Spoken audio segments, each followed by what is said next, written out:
Hi students, welcome back to our online chemistry classes, and now we are continuing our lesson structure of atom.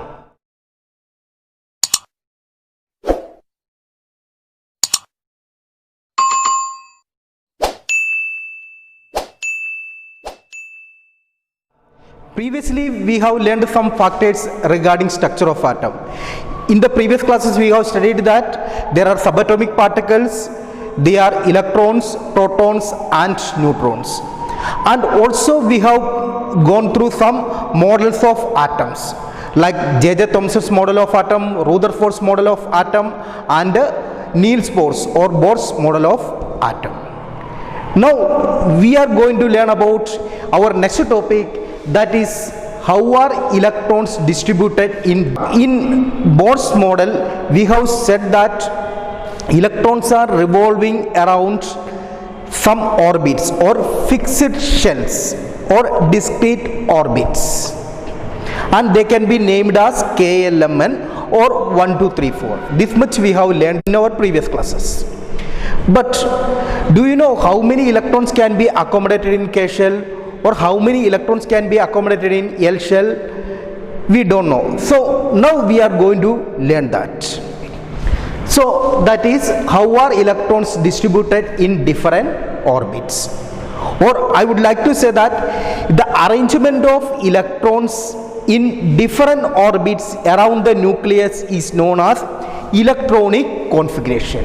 There is a special name, that is electronic configuration.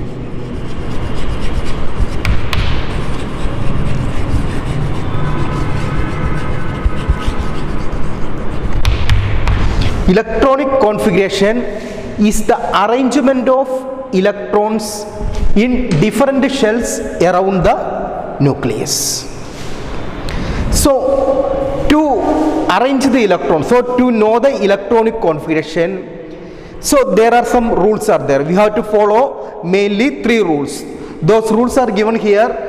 First one, maximum number of electrons present in a shell is given by the formula 2n squared.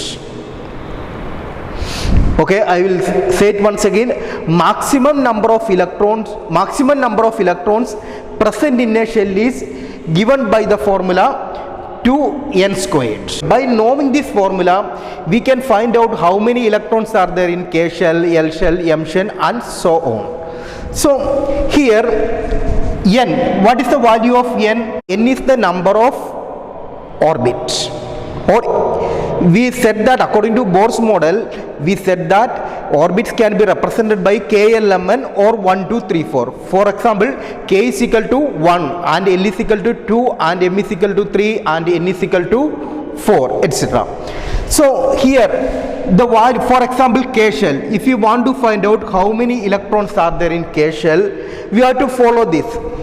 In K shell, how many electrons will be there? So we have to follow this equation, 2 into what is the value of n here? As it is K shell, it is the first shell, so its value will be 1. So 1 squared is equal to, we know 2 into 1 squared, that is 2 into 1 is equal to 2. So this is 2 electrons can be accommodated in K shell. Hope you have understood how we will get here 2. So maximum number of electrons that can be accommodated in K shell is 2. So now let's go to L shell. L shell 2 into 2 squared. Why it is 2 here? Because KL, L is second shell and the value of n is equal to 2. So 2 into 2 squared is equal to 2 into 4, that is equal to 8. So we came to know that in L shell 8 electrons can be accommodated, and when go to M shell, it says 2 into, what's the value of n here? As it is M shell, value of m will be 3, that means 3 squared is equal to 2 into 9, that's equal to 18. So we came to know that in M shell we can accommodate 18 electrons, and in N shell, what will be in N shell? N shell number will be 4, so 2 into 4 squared is equal to 2 into 16, that is equal to 32. So we can say that in n shell 32 electrons can be accommodated. So we know the first rule. In the first rule we said that what is the capacity or how many electrons can be accommodated in each shell. So remember, K shell we can accommodate 2 electrons, L shell we can accommodate 8 electrons, M shell we can accommodate 18 electrons, and N shell we can accommodate 32 electrons. That is the first rule. Now we can go to second rule. Second rule, maximum number of electrons that can be accommodated in the outermost shell is 8.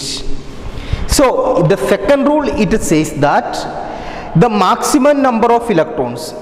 So in the outermost shell, last shell, how many electrons can be accommodated?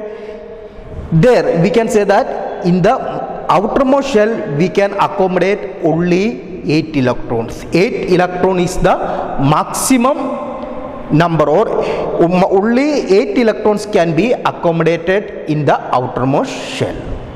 And here is the third rule. So electrons are not accommodated in a given shell unless the inner shells are filled. So what is given there? Electrons are not accommodated in a given shell unless the inner shells are filled. For example, we know we have written shells like this K, L, M, N. So if some electrons are there, if we have some electrons that we cannot directly accommodate to M shell, it is impossible. If we have to accommodate to M shell, the rule is that L shell should be completed. If we want to accommodate to L shell, what is that? K shell must be completed. So we can say that filling up of electrons will take place only in the systematic way. That means first the electrons will go to K shell. Once the K shell is completed, that means if the maximum capacity of K shell, if it gets over, it goes to L shell. That means what is the maximum electrons it can accommodate in the K shell? 2. So once the 2 electrons have gone to K shell, the next electron will go to L shell. What is the capacity of L shell? L shell, it can accommodate 8 electrons. Once the 8 electrons are filled, next electron will go to M shell. So these are the 3 rules for writing electronic configuration. So first one, maximum number of electrons in each shell, that is K shell, L shell, M shell, it is given 2, 8, 18, and in N shell 32. And maximum number of electrons, outermost shell we can accommodate only 8 electrons, because if the 8 electrons are there, it found that atom will be highly stable. So always the atoms prefer to get 8 electrons in their outermost orbit. And last one, electrons are not accommodated in a given shell unless the inner shells are filled. So once the inner shells are filled, then only electron will go to higher orbits. So electronic configuration we can write like this. It is given here symbolically. This dot, it is nucleus. So this is the electronic configuration for hydrogen. We know atomic number of hydrogen is 1. So, or we can say that hydrogen contains only 1 electron. So that electron, it will be in this shell. What is the name of this shell? That is K shell. How many electrons you can see here? Only 1 electron. So when you go to lithium, there will be 3 electrons are there. So first it is written, first I have drawn K shell. K shell, 2 electrons have filled. Why only 2 electrons? Because the capacity of K shell is 2. So again, there are total 3 electrons are there in lithium. So next electron, it goes to L shell. And the next one, I have written the electronic configuration for sodium. Sodium contains 11 electrons. How many electrons are there in sodium? There are 11 electrons. In that, first 2 electrons goes to K shell, and next 8 electrons goes to L shell. The capacity of L shell is 8. So there are only 8 electrons. It can accommodate only 8 electrons. Again 1 electron is left, that goes to M shell. So next one it is argon. Argon atomic number is 18. So the number of electrons it is 18. So first I didn't draw mark here. First K shell it accommodates 2 electrons. L shell how many it will be accommodated, you know, there will be 8 electrons. And in M shell how many it will be there? So 2 electrons in K shell, and in L shell there will be 8. 2 plus 8 10. Again 8 electrons left. That 8 electrons will be in its outermost shell, that is M shell. So this is the way of writing the electronic configuration, or this is the way of expressing the electrons in different shells.